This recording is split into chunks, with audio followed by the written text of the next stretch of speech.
దేవునికి స్తోత్రం. ప్రియమైన సహోదర సహోదరులకు శుభాభివందనములు. మీ అందరికీ ఇష్ట శుభాకాంక్షలు. ఈరోజు దేని వాగ్దానం మత్తయి సువార్త 8:6. ఆయన ఇక్కడ లేడు, తాను చెప్పినట్టే ఆయన లేచి ఉన్నాడు.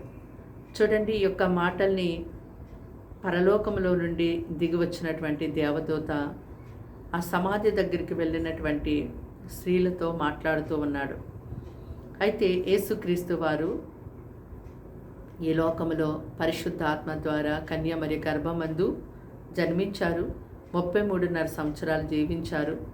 ఆయన జీవించిన ఆ జీవిత దినాలలో ఆయన యొక్క మరణం ఏ రీతిగా ఉండబోతుందో ముందుగానే ఆయన సందర్భాల్లో అనేకసార్లు ఆయన తెలియచేశారు.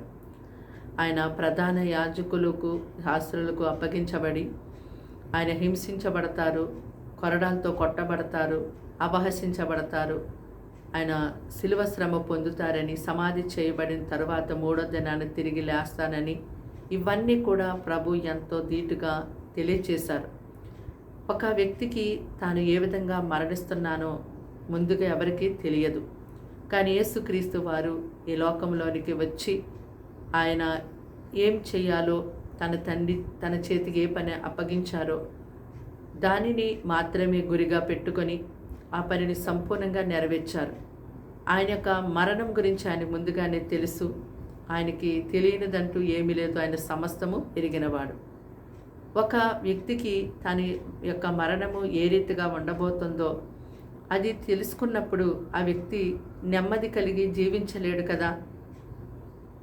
మరి యేసుక్రీస్తు వారైతే ఆయన మరణం గురించి ఆయనకు తెలిసినప్పటికీ కూడా ఆయన తన తండ్రి ఇచ్చిన పనినే గురిగా పెట్టుకొని ఈ లోకములో జీవించారు తప్ప ఆయన మరణం గురించి ఆయన చింతిస్తూ బాధతో వేదనతో ఈ లోకంలో జీవించలేదు.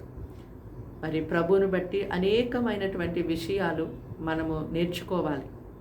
యేసు ప్రభు వారు ఆయన చెప్పినట్టుగానే ఆయన మరణించారు, శిలువ మీద ఆయన సమాధి చేయబడ్డారు, ఆయన తిరిగి 3వ దినాన లేచారు. ఆయన మరి ఈ లోకాన్ని ఓడించారు, పాపాన్ని ఓడించారు, అపవాది తలను చితక కొట్టారు శిలువలో.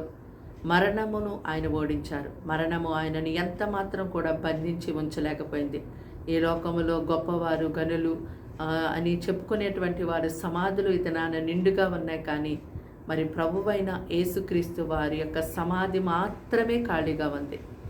అయితే యేసు ప్రభు వారు ఎందుకు శిలువ మీద ఆయన మరణించారంటే మన అపరాధముల నిమిత్తం, పాపముల నిమిత్తమే ఆయన మరణించారు.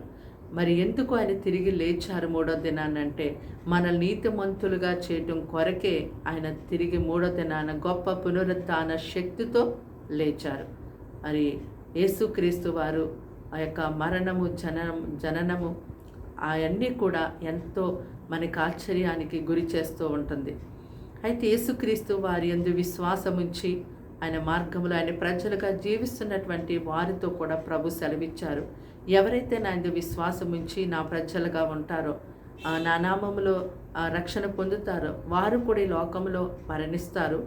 మరణించిన తర్వాత నేను ఏ రీతిగా 3వ దినాన్ని తిరిగి లేచానో వారు కూడా మళ్ళా నా రాకడలో తిరిగి వారు లేస్తారని, వారిని నేను పరలోక రాజ్యంలో తీసుకువెళ్ళి వారితో పాటు నేను నాతో పాటు వారి యుగయుగములు కూడా సజీవులుగా జీవిస్తామని ప్రభు ఎంతో స్పష్టంగా తెలియజేశారు. కాబట్టి ఈ దినాన మనము నిరీక్షణ లేని ప్రజల వల్లే ఉండకూడదని దేవుడు ముందుగానే తెలియజేశారు.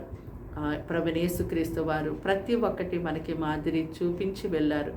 ఆయన జీవితంలో మరి ఏ విధముగా ఆయన మరణ విషయంలో జరిగిందో, ఆయనను వెంబడిస్తున్నటువంటి ఆయన ప్రజలకు ఉన్నటువంటి వారి జీవితంలో కూడా మరలా పునరుద్ధానం అనేది ఉంటుందని మనకి దేవుడు తెలియచేశారు. అది ఆయన ప్రజలైనటువంటి వారందరూ తెలుసుకొని మరి ప్రభువును బట్టి లోకంలో మనము ఆయన కొరకు ప్రత్యేకముగా జీవించేవారుగా ఉండాలి. మన దేవుడు సజీవుడు. ఆయన ప్రభులకు ప్రభు, రాజులకు రాజై ఉన్నాడు. మరణమునే ఓడించినటువంటి గొప్ప దేవుడు. ప్రార్థన. దేవానికి వందనములు, స్తోత్రాలు, స్తుతులు చెల్లిస్తున్నాం తండ్రి. మాటలు వింటున్నాను బిడ్డల్ని మీ రక్తంతో కడిగి ముట్టి స్వస్థపరిచి బలపరచండి. వారిని వారింటి వారిని రక్షించండి. అయ్యా నీవు తండ్రి నాయన ఈ లోకములో అయ్యా తండ్రి సజీవునిగా పాప శరీరాకారంతో 33.5 సంవత్సరాలు జీవించి సిలువకు అప్పగించబడి 3వ దినాన అయ్యా నా తండ్రి నువ్వు తిరిగి లేచి ఉన్నావు. అయ్యా ప్రతి ఒక్కరూ తెలుసుకొని నువ్వు గొప్ప దేవుడని తెలుసుకుని ఈ మార్గంలోకి వచ్చి నీ మార్గమందు నడుచుటకు సహాయం చేయండి. ప్రతి ఒక్కరికి రక్షణ ఇమ్మని యేసు నామములో ప్రార్థన సమర్పించి అడిగి వేడుకుంటున్నాం తండ్రి. ఆమేన్.